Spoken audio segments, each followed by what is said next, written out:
Internet का इस्तेमाल आजकल हर कोई करता है। दुनिया में शायद ही ऐसा कोई इंसान होगा जो इंटरनेट का इस्तेमाल नहीं करता होगा। लेकिन इंटरनेट का इस्तेमाल तो सभी लोग करते हैं। लेकिन इंटरनेट इस वास्तविक दुनिया से बिल्कुल अलग है, बिल्कुल हटके है। और यहाँ पर आपके साथ कुछ भी हो सकता है। जी हाँ, यहाँ पर आपके साथ कुछ भी हो सकता है। आपने कई बार सुना होगा कि उसका पूरा अकाउंट खाली हो चुका है, उसका पूरा बैंक अकाउंट खाली हो चुका है, उसके बैंक अकाउंट में से इतने रुपए चोरी हो चुके हैं। आपने कई बार ऐसा सुना होगा, है ना? या फिर उसका बैंक अकाउंट हैक हो चुका है, ऐसा आपने कभी ना कभी जरूर सुना होगा। अगर आप भी इंटरनेट का इस्तेमाल करते हो तो आपको इस वीडियो को पूरा देखना चाहिए, नहीं तो आप फिर बाद में पछताओगे। जी हाँ, आपको बाद में पछताना तो पड़ेगा। इसीलिए इस वीडियो को पूरा लास्ट तक जरूर देखना, क्योंकि इस वीडियो में मैं आपको ऐसी इन्फॉर्मेशन देने वाला हूँ जिससे फ्यूचर में आपके साथ कभी भी फ्रॉड नहीं हो सकता है। जी हाँ, इसकी मैं गारंटी लेता हूँ, आपके साथ कभी भी फ्रॉड नहीं हो सकता है। आपने कभी ना कभी अपने बैंक अकाउंट की डिटेल्स को किसी के साथ तो शेयर जरूर किया होगा, है ना? एक बार फिर से बोल रहा हूँ, वीडियो को लास्ट तक जरूर देखना। आपने कभी न कभी तो सुना ही होगा कि किस तरह चोर आपके घर का ताला तोड़कर आपके घर में चोरी कर जाता है। लेकिन बदलते वक्त के साथ उनका भी एक हाईटेक तरीका बन चुका है, इंटरनेट, जहाँ पर कुछ देर कंप्यूटर के सर्वर में घुसे और आपकी डिटेल्स का इस्तेमाल किया और बस आपके सारे पैसे फर। पहले हम लोग इसे फिजिकल एक्सेशन कहते थे, लेकिन अब ये मेंटल यानी दिमागी खेल बन चुका है। पूरे इंटरनेट पर सबसे ज्यादा होने वाला फ्रॉड, क्रेडिट कार्ड की डिटेल चुराना, ईमेल द्वारा स्पैम मैसेज भेजना और आपके कंप्यूटर में वायरस भेजकर आपके कंप्यूटर की जानकारी चुराना, इंटरनेट पर लॉटरी का झांसा देना, ऑनलाइन शॉपिंग पर जीतने का झांसा, amazing and non trusted website जहां पर आपके लिए कई मन को लुभाने वाले दावे किए जाते हैं। नंबर 1, क्रेडिट कार्ड की इन्फॉर्मेशन चुराना। दुनिया में बहुत सारे लोग ऐसे होते हैं जिन्हें पता ही नहीं होता है कि बैंक आपसे आपकी कोई डिटेल नहीं मांगती है, क्योंकि उसके पास सारी इन्फॉर्मेशन पहले से ही है। तो वो आपसे आपकी इन्फॉर्मेशन क्यों लगी, है ना? सभी जानकारी हमें बैंक मैनेजर से शेयर ना करने का अधिकार है। अगर कोई प्रॉब्लम भी होती है तो बैंक मैनेजर से मिलकर इसका समाधान किया जाता है, ना कि किसी कर्मचारी द्वारा। आप इन उपाय को फॉलो करके आप भी ऑनलाइन फ्रॉड से बच सकते हैं। अपने कार्ड द्वारा की गई एक्टिविटी को किसी की नजर में न आने दें। पैसे निकालते समय या शॉपिंग करते वक्त हमेशा रसीद की जांच करें कि सही है या नहीं है। पिन नंबर को कहीं भी ना लिखें, फिर चाहे वो शॉपिंग कार्ड हो या फिर एटीएम कार्ड हो। किसी भी बड़े लेन देन के समय बहुत सावधानी बरतें। अगर आपको कोई ऑनलाइन ऑफर आता है तो आप इसे एक्सेप्ट ऐसे ही ना करो, क्योंकि ये आपके लिए एक फ्रॉड हो सकता है। अगर आप ऑनलाइन बैंकिंग का यूज करते हो और कभी आपको पब्लिक साइफर कैफे का इस्तेमाल करना पड़ जाए तो ब्राउजर में इनकॉग्निटो विंडो का यूज करो। इसमें आपकी किसी भी तरह की हिस्ट्री सेव नहीं होती है और आप सेफली ब्राउज कर पाते हो, इसलिए हमेशा इनकॉग्निटो मोड का इस्तेमाल करो। Number 2, email fraud. आज के समय में हम लोग एसएमएस से ज्यादा ईमेल का इस्तेमाल करते हैं, क्योंकि जॉब की नोटिफिकेशन या फिर कोई और जानकारी ईमेल के जरिए हम तक आसानी से पहुंच जाती है। आपके पास बहुत सारे ऐसे ईमेल्स आते होंगे जिसमें वायरस से भरी फाइल्स होंगी और हैकर्स आपको हजारों डॉलर देने की बात करते हैं और आपकी बैंक की पर्सनल इंफॉर्मेशन मांगते हैं। जब आप अटैच की गई फाइल पर क्लिक करते हैं तो आपके कंप्यूटर में वायरस आ जाता है, जो आपको पता भी नहीं चलने देता है कि कब आपकी महत्वपूर्ण जानकारी हैकर तक पहुंच चुकी है।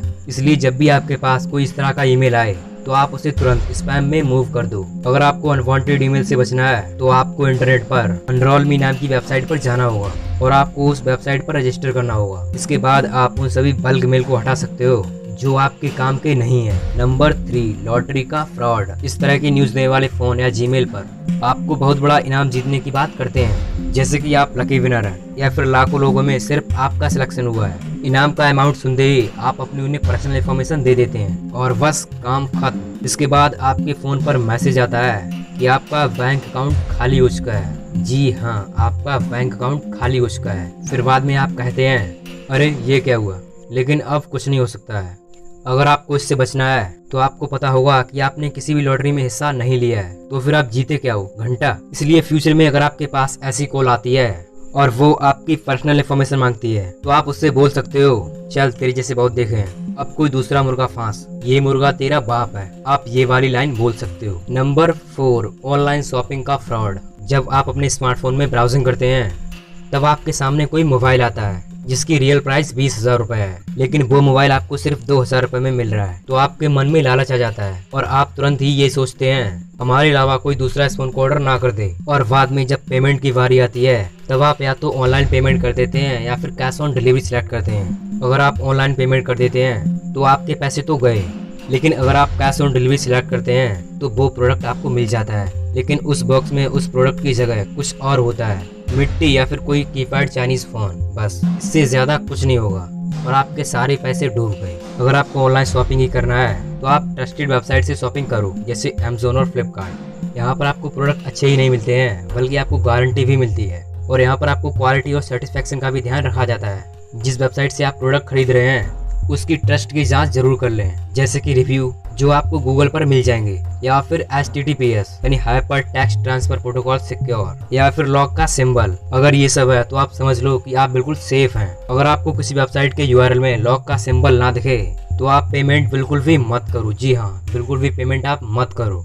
इससे आपकी पर्सनल इंफॉर्मेशन किसी के भी साथ शेयर की जा सकती है। Number 5, unreliable website. अगर आपके फ़ोन पर कोई ऐसा मैसेज आता है या फिर कोई ऐसा SMS आता है और उस मैसेज में कोई लिंक होता है, और जब आप उस लिंक पर क्लिक करते हैं तो फिर आपको किसी वेबसाइट पर रिडायरेक्ट किया जाता है, और उस वेबसाइट पर आपको बहुत सारे ऑफर्स मिल रहे होते हैं, जैसे जॉब का ऑफर, कोई ऑनलाइन सर्विस या फिर और कुछ। ये वेबसाइट शुरुआत में आपसे कुछ पैसे मांगती हैं, और जब आप पेमेंट कर देते हैं तो आपको उस वेबसाइट से बैन कर दिया जाता है। जी हाँ, आपको उस वेबसाइट से बैन कर दिया जाता है। इसलिए कभी भी ऐसे झांसे में मत पड़ना। सबसे पहले उस वेबसाइट की जाँच कर लो कि क्या वो वेबसाइट टेस्टेड है या फिर नहीं है। उसके रिव्यू चेक कर लो जो कि आपको गूगल पर मिल जाएंगे, और लास्ट में सब कुछ चेक करने के बाद ही पेमेंट करना, नहीं तो सारे पैसे आपके फॉर हो जाएंगे। अगर आपको कोई ऑनलाइन दावा करता है कि मैं आपको ये सर्विस दूंगा और तुम मुझे पहले पैसे दो, तो आप पहले से ही पेमेंट मत कर देना। क्या आपके साथ भी ऐसा कभी हुआ है? नीचे कमेंट में जरूर बताना। अगर आपको ये वीडियो पसंद आई है तो लाइक कर देना, और इस वीडियो को शेयर जरूर कर देना, क्योंकि ये प्रॉब्लम बहुत सारे लोगों के साथ हो रही है। इसीलिए शेयर जरूर कर देना अपने दोस्तों के साथ, व्हाट्सएप पर और फेसबुक पर, जहाँ पर आपको शेयर करने का मन करे वहाँ आप शेयर कर सकते हो उसे। और हाँ, अगर आपने सब्सक्राइब नहीं किया तो सब्सक्राइब जरूर कर लेना, और उस बगल वाले बेल आइकन को प्रेस जरूर कर लेना, ताकि आप आगे भी हमारी ऐसी वीडियोस देख पाओ।